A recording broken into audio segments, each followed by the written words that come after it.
સાંઈ બાબા આજ ઉપોદઘાતમાં આ કૈલાસવાસી હરિસીતારામ દીક્ષિતનો લખેલો છે. શ્રી સાંઈનાથ મહારાજ અમારે 80 વર્ષ પૂર્વે શિરડીમાં આવ્યા હતા. શિરડી ગામ અહમદનગર જિલ્લામાં કોપરગામ તાલુકામાં છે.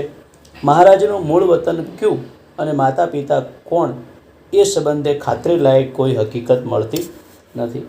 મહારાજ શ્રી નિજામ રાજ્ય મોગલાઈના શેલું, ઝાલના, માણવડ આ બધા ગામના એની વાતોમાં ખાલી પેલું થતું હતું કે રાજ્યના મોગલાઈ, શેલું, ઝાલના, માણવડ, પાથરી, પરભણી, ઔરંગાબાદ, બીડ, બેદર વગેરે ગામો વિશે વારંવાર વાત કરતા.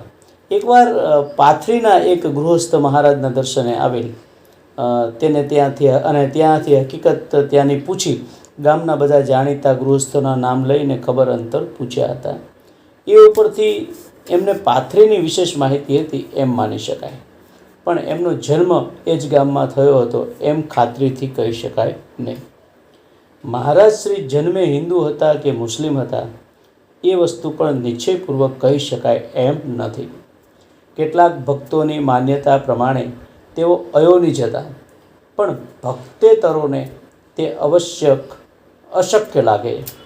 આ લેખક પાસે મહારાજશ્રીએ એકવાર કહેલું, હવે હું જાઉં છું અને 8 વર્ષનો થઈને આવીશ.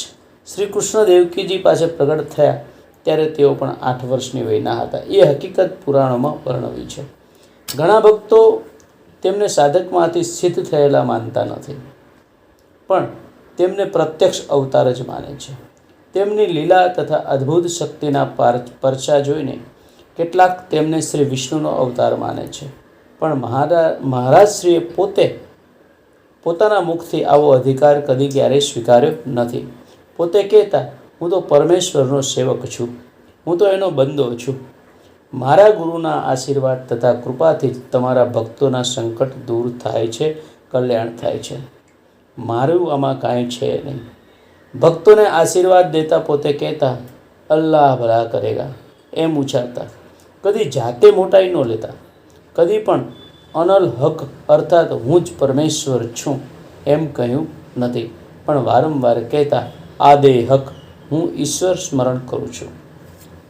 રામનવમીના ઉત્સવના દિવસે 2 મોટા નિશાનવાળા વરઘોડા ઠાઠમાઠથી નીકળીને મસ્જિદમાં આવતા અને બંને નિશાન મસ્જિદના બંને છેડે બાંધતા. એ પૈકીને એક નિશાન શંકરરાવ રઘુનાથ દેશપાંડે ઉર્ફે નાના સાહેબ નિમણકર તરફથી આવતું અને બીજું નગરના દામુ શેઠ કાસાર તરફથી આવતું. નાના સાહેબ સંગમનેર તાલુકામાં આવેલા નિમોણ ગામના દેશપાંડે હતા અને તાલુકામાં અગ્રણી ગૃહસ્થ ગણાતા, જેથી તેમને સરકારે ઓન મેજિસ્ટ્રેટ નિમ્યા હતા. આ કામ તેમણે ઘણા વર્ષો સુધી કર્યું. વૃદ્ધાવસ્થામાં તે છોડી દીધું. ત્યાં રહેતા તેમના કાકા પણ ક્યારેક મહારાજશ્રીના દર્શને આવતા. ક્રમશઃ તેમની શ્રદ્ધા વધવા માંડી અને છેવટના 3 વર્ષ તો મહારાજશ્રીની અખંડ સેવામાં જ તેમણે ગાળ્યા. માત્ર સ્નાન સંધ્યા નિત્ય કર્મ માટે જ ઘેર જતા. બાકીનો આખો દાડો મહારાજશ્રીની સેવામાં જ તત્પર રહેતા. 8 વર્ષની વય છતાં મહારાજશ્રીની સેવામાં આળસ કે વિશ્રાંતિની ઈચ્છા પણ તેમને થતી નહોતી. મહારાજશ્રી તેમને કાકા કહીને બોલાવતા. મહારાજશ્રીની પાછળ તે પણ વધુ દિવસ રહ્યા નહીં. મહારાજશ્રીએ તેમને પોતાના ધામમાં બોલાવી લીધા અને શ્રી કૃપાથી અંત પણ બહુ શ્રેષ્ઠ થયો. છેવટના 3 દિવસ તેમને સર્વત્ર મહારાજ જ દેખાતા. જે કોઈ એમની પાસે આવે એમને આવો સાંઈ બાબા, આવો સાંઈ બાબા એમ કહેતા. પોતાના પત્નીને પણ આવો સાંઈ બાબા એમ કહેલું. તેથી પત્નીને લાગ્યું કે તેમને કંઈક ભ્રમ થયો છે. તેથી તેમણે કહ્યું કે હું બાબા નથી, હું તો આપની પત્ની છું. એ સાંભળીને બોલ્યા, તારામાં કોણ છે? તારામાં પણ બાબા જ છે ને, તેથી તું બાબા જ છો. આમ મહારાજશ્રીના અખંડ સ્મરણમાં જ તેમનો દેહ છૂટી ગયો. રામનવમી ઉત્સવમાં બીજું નિશાન દામોદર સાવળારામ ઉર્ફે દામુ શેઠ કાસારનું આવતું. તેમને 2 પત્ની હતી, પણ કશી પુત્ર સંતતિ નહોતી, જેથી તે ખીને રહેતા. એકવાર માધવરાવ દેશપાંડે, શ્યામાના સસરા ગોવિંદરાવ સાફ કરે તેમને કહ્યું કે શિરડી ચાલો અને શ્રી સાંઈ મહારાજના આશીર્વાદ લ્યો. એ મુજબ તે શિરડી આવ્યા અને મહારાજના આશીર્વાદ પ્રમાણે તેને પુત્ર થયો. ત્યારથી તેને વધુ શ્રદ્ધા બેઠી અને રામનવમીનું બીજું નિશાન લાવવાનું તેણે શરૂ કર્યું તથા એ દિવસે શિરડી આવેલા ફકીર ગરીબ ગુરબાને જમાડવાનો પણ સંકલ્પ કર્યો, જે નિયમ હજુ પણ ચાલુ છે. એટલે કે રામનવમીનું મહત્ત્વ પણ ત્યાં ઘણું બધું વધારે છે. રામનવમી ઉત્સવના પ્રારંભ પહેલાં કેટલાક વર્ષ પૂર્વે મહારાજશ્રીએ કલ્યાણના નિષ્કામ ભક્ત રા નારાયણ ગોવિંદુર એટલે કે રામનવમીનો ઉત્સવનો ત્યાં જ બાબાની જગ્યામાં પ્રારંભ થયો એ પહેલાંની વાત છે કે કેટલાક વર્ષ પૂર્વે મહારાજશ્રીએ કલ્યાણના નિષ્કામ ભક્ત રા નારાયણ ગોવિંદ ઉર્ફે નાના સાહેબ ચાંદોરકરને આકર્ષણ કર્યું. નગરના કલેક્ટરના તે ચીફનીશ હતા. એક દિવસ શિરડીના મુખ્ય પટેલ કેશવ અનંત ઉર્ફે આપ્પાએ તેમને કહ્યું કે મહારાજશ્રીએ આપને બોલાવ્યા છે. પણ આપ્પાનું આ કહેવું પ્રથમ તો નાના સાહેબને સાચું લાગ્યું નહીં. તેથી તેમણે આપ્પાને કહ્યું કે મહારાજનું નામ શા માટે લ્યો છો? મારું કંઈ કામ તમારે હોય તો મને કહો ને. પણ આપ્પાએ ખાતરીથી કહ્યું કે મહારાજશ્રીએ જ આપને બોલાવ્યા છે.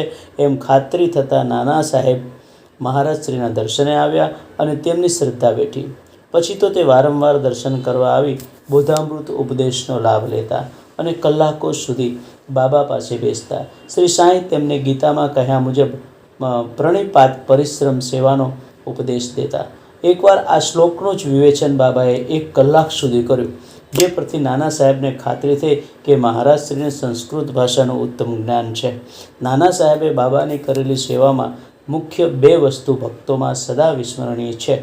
જૂની મસ્જિદ સમરાવી તેમણે મોટી વિશાળ કરી. તે કરવાની તેમની સ્થિતિ નહોતી, પણ તેમની જ વિનંતી પરથી નિમોણકરે જાતે હાજર રહીને તે કામ કરાવવાનું માથે લીધું અને તે સફળ પાર પાડ્યું. આ બાબતની પરવાનગી બાબા પાસેથી મહાળ સાપથી દ્વારા મળી હતી. છતાંય ચાલુ કામે મહારાજશ્રી તરફથી મહારાજશ્રી ઘણી વખત ક્રોધે ભરાઈને કામ તોડી પાડતા અને પથ્થરોને હાથે ઊંચકીને ફેંકી દેતા. વળી એ કામ પુનઃ થતું. અન્યને આ ચમત્કૃતિ લાગે, પણ શ્રી સાંઈનું રહસ્ય જાણનારને આ કૃતિનું આશ્ચર્ય નહીં થાય. મસ્જિદનું કામ આખરે પૂરું થયું. મહારાજશ્રી તે દિવસે નીમગામ ગયા હતા. ત્યાંથી તેમને વાતે ગાતે સામયું કરીને નવી મસ્જિદમાં તેડી લાવ્યા. આ કામ કરવામાં ત્યાંના સુતાર કોડાજી, કબાજી અને તુકારામ એ 3 ભાઈઓ ઘણા ઉપયોગી થયા.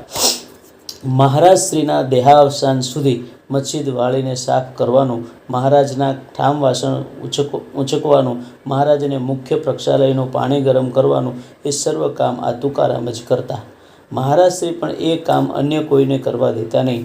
આજે પણ રામનવમીના ઉત્સવમાંના નિશાનનો વરઘોડો આ સુથારના ઘરેથી જ તૈયાર થઈને નીકળે છે. થોડા સમયમાં શિરડીને સંસ્થાનનું રૂપ પ્રાપ્ત થયું. મહારાજશ્રીની આરતી થવા લાગી અને એ વેળા મહારાજ પર છત્રચામર ઢોળાવા લાગ્યા. ઘોડો, પાલખી, ચોપદાર, છડી, ધ્વજા, પતાકા એ સર્વની ગોઠવણ ભક્તોએ કરી અને મહારાજશ્રી ભજન મંડળીના કીર્તનો સાથે વાજતે ગાજતે ચાવડી પર જતા.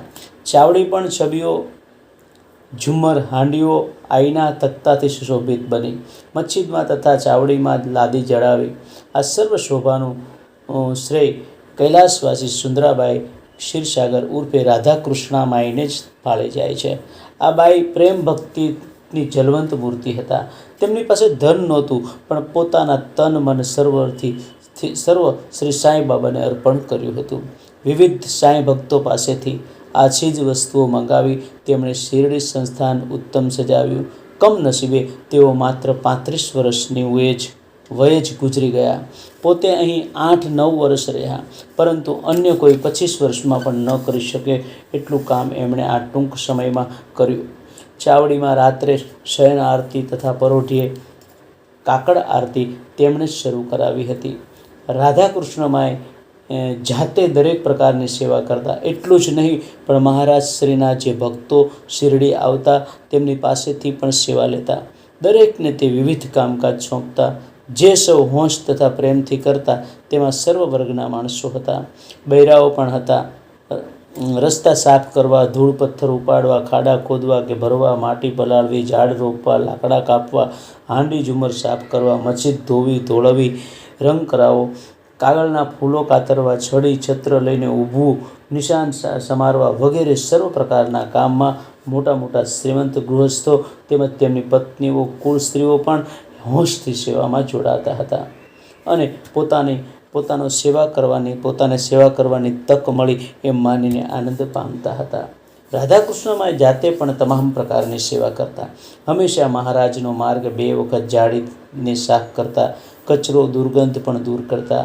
આ ક્રમ તેમની પહેલાં બાબાજી પાટીલ નિવાસ કરે શરૂ કર્યો હતો. એ પૂર્ણ વિરકત ભક્ત સંસારનો સર્વ મોહ છોડીને અહીં આવીને રહ્યા હતા.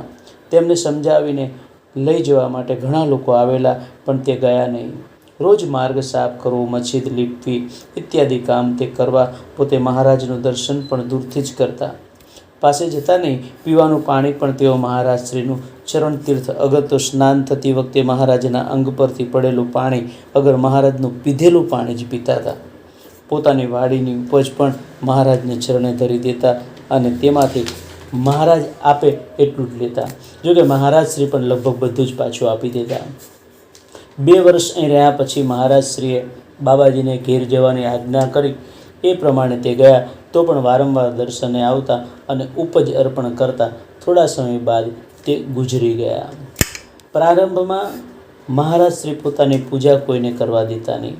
પ્રથમ મહાળ સાપ્તીની પૂજા સ્વીકારી. એ પછી કેટલાક દિવસો બાદ નીમ ગામના રહીશ સીતારામ ડેંગળે પૂજા કરવા આવ્યા. ત્યારે મહારાજ તેમના પર ગુસ્સે થયા, છતાંય પૂજા કરવા દીધી.